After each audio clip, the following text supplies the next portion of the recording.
नमस्कार। कैसे हैं आप सब? आप सभी ने अब तक जो काम कराया है, जो समझाया है, वो समझा होगा, किया होगा। और भिक्षा पात्र नामक पाठ हम अपनी पिछली कक्षा में हमने पढ़ा था और पढ़ने के पश्चात हमने उसके अभ्यास कार्य को भी भली भांति समझा था।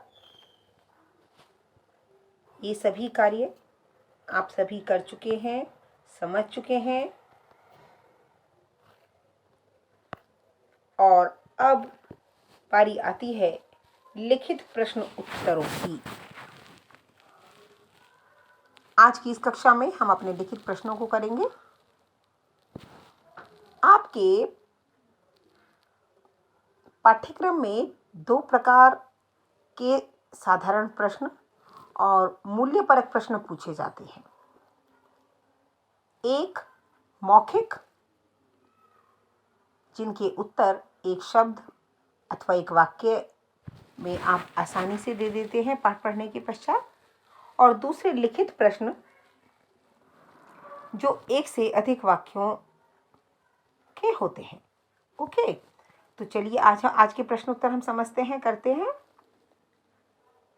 यह सभी आपको अपनी अभ्यास पुस्तिका में बड़े सुंदर तरीके से भी लिखने हैं।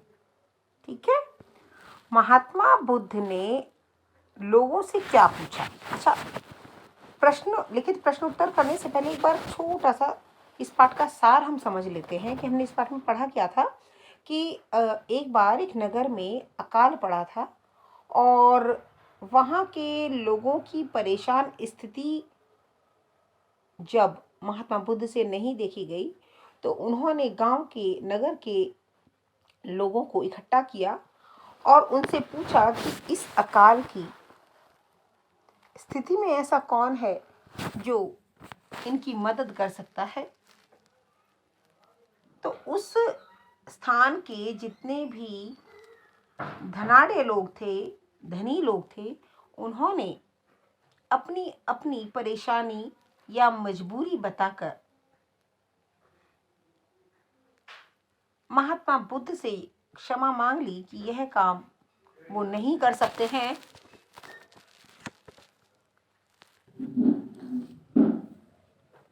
लेकिन उसी समय उनकी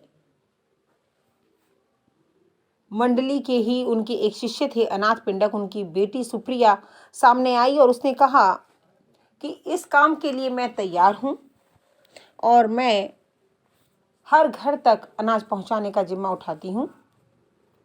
तो वहाँ उपस्थित सभी लोगों ने उसकी तरफ आश्चर्य से देखा, कुछ को उस पर गुस्सा आया, कुछ उस पर हंसे। लेकिन उसने कहा कि मैं निर्धन हूँ, मुझे किसी से भिक्षा मांगने में शर्म नहीं आएगी। मेरे पास अनाज नहीं है, धन नहीं है, लेकिन ये भिक्षा पात्र है जिसे लेकर मैं हर द्वार पर जाऊंगी और जब ये भर जाएगा तो जिन लोगों को इसकी आवश्यकता होगी उनके घर तक पहुंचा दूंगी। यह सुनकर महात्मा बुद्ध प्रसन्न हुए और उन्होंने उसको उसका लक्ष्य पूरा करने का आशीर्वाद दिया। और वहाँ के जो लोग थे उन लोगों ने भी सुप्रिया की मदद की और इस प्रकार से अपनी मेहनत और लगन से ऐसे कठिन समय में सुप्रिया ने सभी को अनाज पहुंचाया और उसके बाद बारिश आदि होने से पुनः सबके भंडार भर गए। तो महात्मा बुद्ध ने लोगों से क्या पूछा, इस प्रश्न के उत्तर में हमें बताना है कि जब महात्मा बुद्ध ने लोगों को इकट्ठा किया तो उन्होंने उनसे क्या प्रश्न पूछा था। महात्मा बुद्ध ने लोगों से पूछा कि भूखी प्रजा को अन्न खिलाने के लिए तुम में से कौन तैयार है।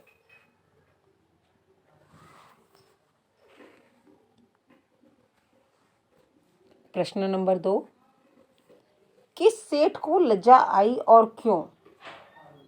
पाठ के अनुसार रत्नाकर सेठ को लज्जा आई क्योंकि वह नगर के हर प्राणी तक अनाज नहीं पहुंचा सकता था।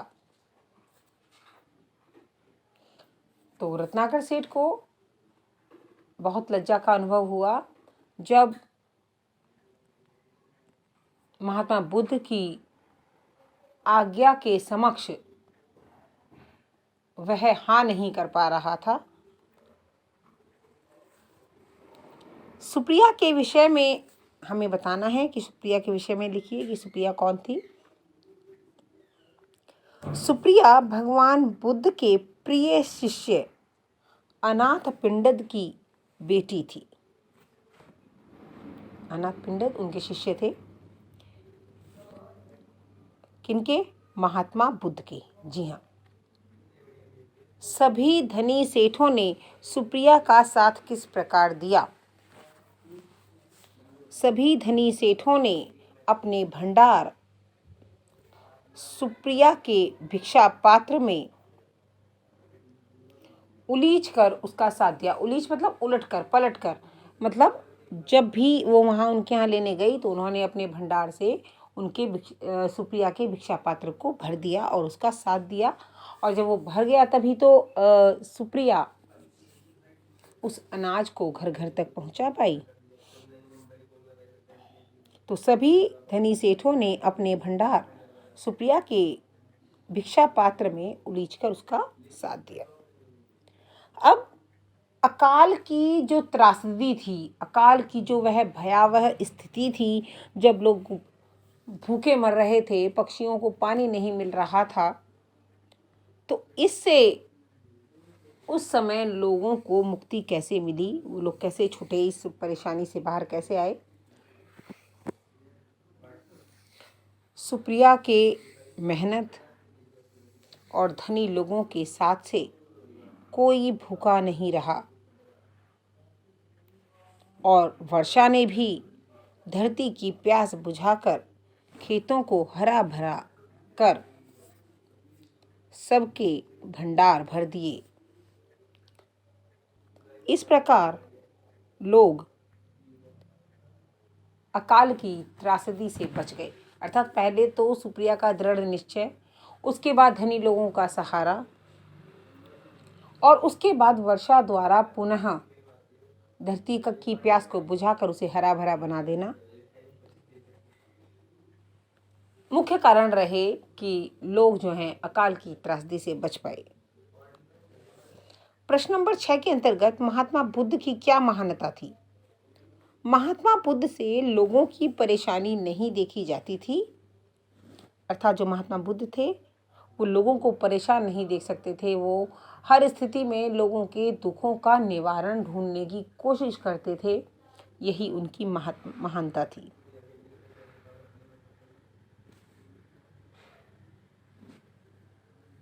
प्रस्तुत पाठ के माध्यम से रविंद्रनाथ ठाकुर ने क्या संदेश दिया है या क्या संदेश वो देना चाहते हैं? प्रस्तुत पाठ में रविंद्रनाथ ठाकुर यह संदेश देना चाहते हैं कि, और आप भी जरा ध्यानपूर्वक सुनेंगे, कि दृढ़ निश्चय, सच्ची लगन और कठोर परिश्रम के बल पर मनुष्य किसी भी काम को करने में सफल हो जाता है।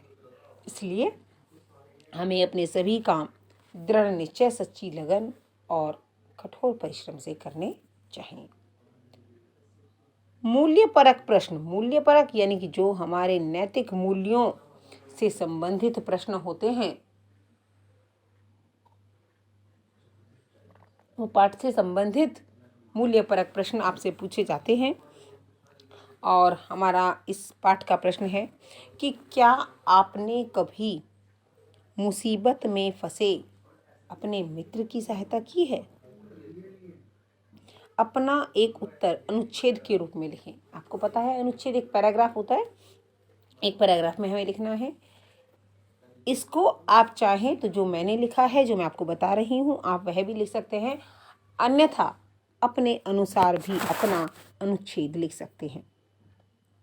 हाँ, मैंने अपने मित्र की सहायता की है। एक बार मेरा मित्र राहुल तबीयत खराब होने के कारण 10 दिन तक विद्यालय नहीं आया। एक बार मेरा मित्र राहुल तबीयत खराब होने के कारण 10 दिन तक विद्यालय नहीं आया, जिससे उसका 10 दिन का कार्य नहीं हुआ। वह बहुत परेशान था, बहुत परेशान था, बहुत। आप समझ सकते हैं उस स्थिति को कि अगर आपका 10 दिन का काम पूरा नहीं होता तो आपको कैसी परेशानी आती है। तब मैंने उसका कार्य करने में उसकी मदद की। जो उसको समझ नहीं आया वो उसको समझाया, और इस प्रकार कार्य समय पर पूरा होने से वह बहुत प्रसन्न हुआ और उसने परीक्षा में अच्छे अंक प्राप्त किए। तो इस प्रकार का आप अपना व्यक्तिगत अनुभव भी ले सकते हैं। आज के लिए इतना ही। धन्यवाद।